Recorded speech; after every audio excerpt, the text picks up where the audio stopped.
Olá, a paz do Senhor e de Santa Rita de Cássia esteja convosco. Sejam bem-vindos ao canal Medicina e Carvalho. Não se esqueçam de se inscrever no canal para me ajudar e também deixe um like.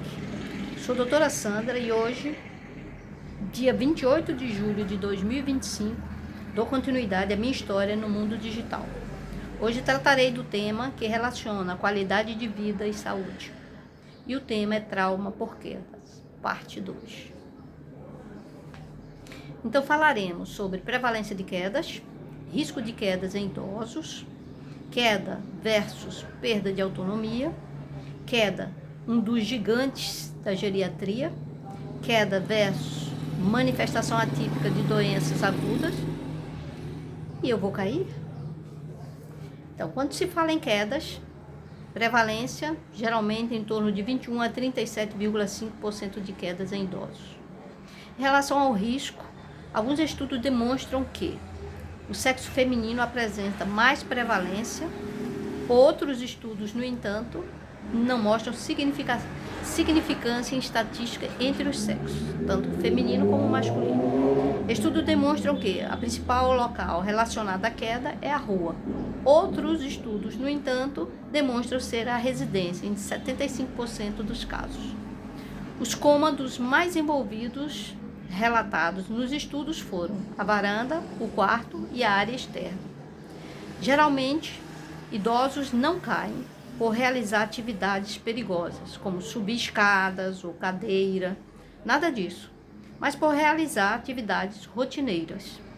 Estudos demonstram que idosos que caíram estavam caminhando na sua grande maioria e não tropeçaram para que ocorresse a queda. Então, o principal calçado utilizado no momento da queda foi o chinelo. Estudos relataram que os idosos usaram calçados inadequados, em 64,7%, quando caíram. E o uso de calçados inadequados, como chinelos, pode favorecer eventos negativos, como as quedas. A parte do corpo mais acometida de fraturas pós-quedas foi o membro inferior. Alguns estudos relataram fratura do fêmur como as mais frequentes consequências de quedas em idosos. Esse fator é importante, à medida que promove maior dependência do idoso em suas atividades diárias e influencia negativamente na qualidade de vida do idoso. Então, estudos demonstram que a queda promove um grande impacto na vida do idoso no que se refere às atividades de vida diária, pois provoca maior dependência para a realização de atividades como deitar, levantar, quando em superfície plana, cortar as unhas dos pés, tomar banho, caminhar fora de casa, cuidar das finanças, fazer compras, usar transporte coletivo e subir escadas são alguns exemplos da dependência que ocorre pós-queda e com a fratura do fêmur. Quanto à comorbidade do idoso, a literatura relata frequências maiores de hipertensão arterial, problemas visuais, internação por outro motivo e tonturas, bem como as deformidades nos pés. Assim, em relação a fraturas, a fatores de riscos intrínsecos, nós temos: destaca-se os problemas de saúde em 77% dos casos, cardiovasculares 67,81%, osteomusculares 42,8%, endócrinos 28,6%, como obesidade, diabetes, como os mais relacionados à queda.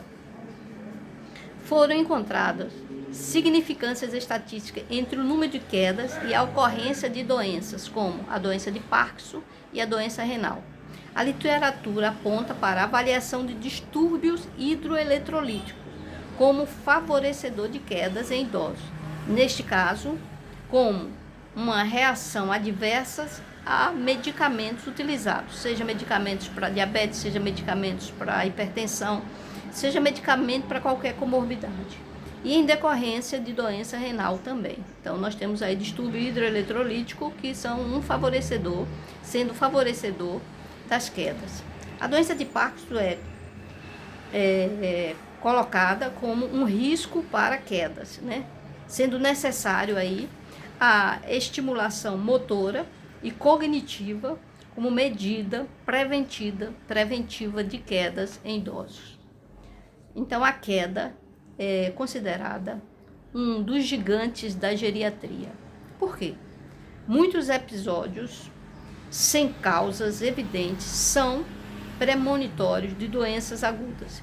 Então, a queda manifesta-se como sintomas prodrômicos de eventos agudos, como pneumonia, infecção urinária e insuficiência cardíaca. Assim, diz que a queda é considerada como um dos gigantes da geriatria, por ser ou por permitir essa manifestação atípicas de doenças agudas ou estar relacionadas às comorbidades ou à polifarmácia e à iatrogenia. Então, a frequência maior de quedas deu-se em idosos que usam e que usaram no dia da queda algum tipo de medicamento. Mas a literatura mostra alguns autores não verificar essa relação direta entre o uso de medicação e a queda. Mas outros observaram que 70% dos idosos faziam uso de algum tipo de medicação antes de cair, todas prescritas por médicos.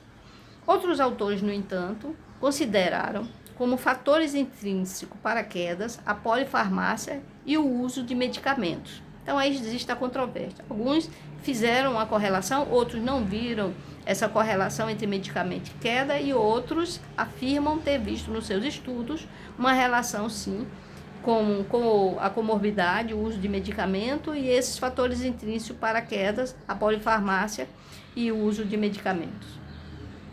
Então, concluindo, nós temos aí que fatores intrínsecos associados a quedas, como deformidades nos pés, doença renal, Parkinson e uso de medicamentos, tem que ser bem verificados e bem acompanhados esses pacientes.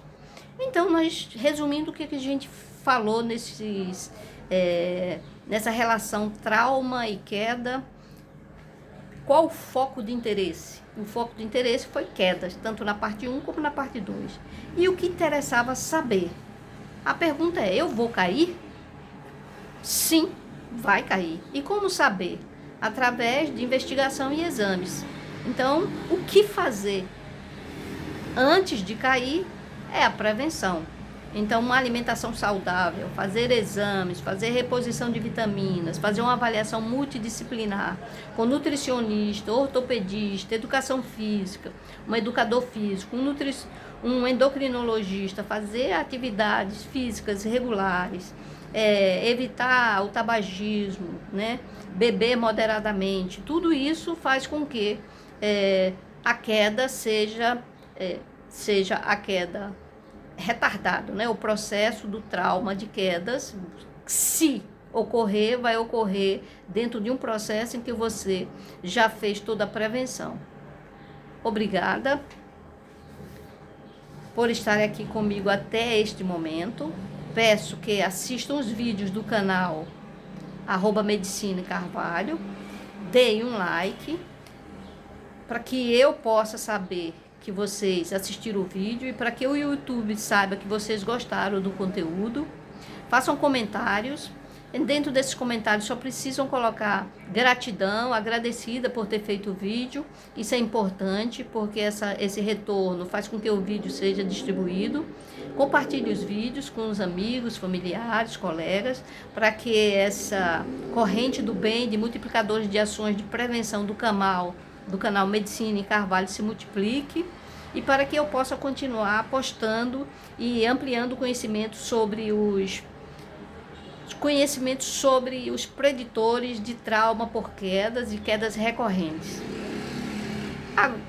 Agradeço a presença de vocês até o momento e espero vocês no próximo vídeo. Não esqueçam de assistir os vídeos sobre trauma.